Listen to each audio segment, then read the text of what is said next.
ചുറ്റുമുള്ള എല്ലാവർക്കും girl friends ഉണ്ട്, എനിക്ക് ഗേൾ ഫ്രണ്ടിനെ കിട്ടുന്നില്ല, ഞാൻ ആത്മഹത്യ ചെയ്യുകയാണ്. എന്നാൽ എങ്ങനെയാണ് അവർ ഗേൾ ഫ്രണ്ട്സിനെ ഉണ്ടാക്കിയത്? അവർ പെൺകുട്ടികളോട് മാന്യമായിട്ട് ബിഹേവ് ചെയ്യാറുണ്ട്, നന്നായിട്ട് അവർക്ക് ഇഷ്ടമുള്ള രീതിയിൽ പെരുമാറാറുണ്ട്, അവർക്ക് ഇഷ്ടമുള്ള രീതിയിൽ ഉള്ള കാര്യങ്ങൾ കാണിക്കാറുണ്ട്. എങ്കിൽ അവർക്ക് ഫ്രണ്ട്സ് ഉണ്ടായി. ഞാനിതെല്ലാം ചെയ്തിട്ടുണ്ടോ? അല്ലെങ്കിൽ ഞാനിപ്പോൾ ചെയ്യുന്നതിൽ എന്ത് മാറ്റം ഞാൻ വരുത്തണം എന്ന് യുക്തിപൂർവമായിട്ടുള്ളൊരു ചിന്ത ഇന്നത്തെ തലമുറയിലെ പലർക്കും ഉണ്ടാവാതെയാവും. ഇങ്ങനെ വരുമ്പോൾ അവർ ആത്മഹത്യ ചെയ്യുന്നു.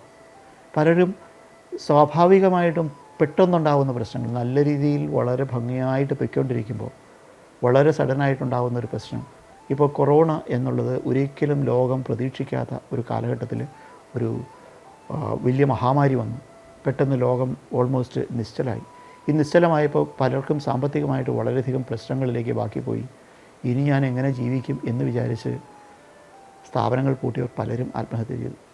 പക്ഷേ വേറുന്നുണ്ട്, ഇത് കഴിഞ്ഞാൽ ഒരു കാലഘട്ടം വരും, ഇത് എല്ലാ കാലവും ഉള്ളതല്ല ഈ പ്രശ്നം. ഈ പ്രശ്നവും മാറും.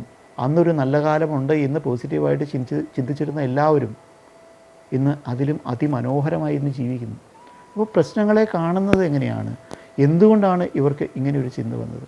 ഇതിന് തീർച്ചയായിട്ടും കാരണവന്മാർക്ക്, അതായത് മാനസികമായിട്ട് വൈകല്യം ഉണ്ടായ ഒരാളെ തിരുത്തുക എന്നുള്ളത് ഒരിക്കലും എളുപ്പമുള്ളൊരു മാർഗ്ഗമല്ല.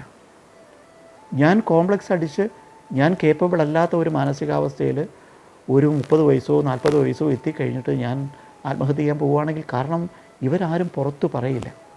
പലപ്പോഴും നമുക്കറിയാം പലരുടെയും പ്രശ്നം എന്താണെന്ന് വെച്ചാൽ പുറമേ സംസാരിക്കുന്നതും ഉള്ളിലെ അവസ്ഥയും രണ്ടാണ്. പുറമേ സംസാരിക്കുമ്പോൾ വലിയ വലിയ കാര്യങ്ങൾ പറയും, ഞാൻ ഒത്തിരി കാര്യങ്ങൾ ചെയ്യുന്നുണ്ട് എന്ന് മറ്റുള്ളവരെ ബോധിപ്പിക്കാൻ ശ്രമിക്കും. പക്ഷേ ഉള്ളിലെ ചിന്ത എന്താണ്? എനിക്കൊന്നും കഴിഞ്ഞില്ലല്ലോ എന്നുള്ളൊരു കോംപ്ലക്സാണ്. ഇങ്ങനെ പുറമേയും അകത്തും തമ്മിൽ രണ്ട് സ്വഭാവം കീപ്പ് ചെയ്ത് ശീലിച്ച് തുടങ്ങിയാണ് സ്വാഭാവികമായിട്ടും അതിൽ നിന്ന് മാറിയെടുക്കാൻ വളരെയധികം ബുദ്ധിമുട്ടാണ്. അങ്ങനെയുള്ളവർ സ്വാഭാവികമായിട്ടും അവസാനം വരുന്നത് ഇത്തരത്തിലുള്ള ഒരു ദുരന്തത്തിലേക്കാണ് അവരുടെ യാത്രയുണ്ടാകുക. ഇതിനൊക്കെ മാറ്റം വരണമെങ്കിൽ ചെറുപ്പത്തിൽ നാളേക്കുള്ള തലമുറയെങ്കിലും നമുക്ക് ഇതിലേക്ക് കൊണ്ടുവരാതിരിക്കാൻ നമുക്ക് ശ്രമിക്കണം. അവരെ കേപ്പബിൾ ആക്കണമെങ്കിൽ അവരുടെ ചിന്തയ്ക്ക് ഏറ്റവും കൂടുതൽ വളമിട്ട് കൊടുക്കേണ്ടത് പാരൻസാണ്. പാരൻസിന് ആദ്യം വേറുന്നുണ്ട്, എൻ്റെ കുട്ടിക്ക് ഇത് വരാതിരിക്കണമെങ്കിൽ എന്ത് കാരണം വേണം, അല്ലെങ്കിൽ എനിക്കുണ്ടായ കോംപ്ലക്സ് ഇവർക്കുണ്ടാവരുതെന്നെങ്കിലും അവർക്ക് ചിന്തിക്കണമെങ്കിൽ അവരെ ജീവിതത്തിൻ്റെ ബുദ്ധിമുട്ടുകളെ പറ്റി ചെറുപ്പത്തിൽ 3 വയസ്സ് തൊട്ട് 6 വയസ്സുള്ള കാലഘട്ടത്തിൽ കുറേശ്ശെ മനസ്സിലാക്കി കൊടുക്കണം. 6 വയസ്സ് കഴിഞ്ഞാൽ അവരെ ഓരോ കാര്യങ്ങൾ ചെയ്യാൻ പ്രാപ്തരാക്കി കൊണ്ടുവരണം.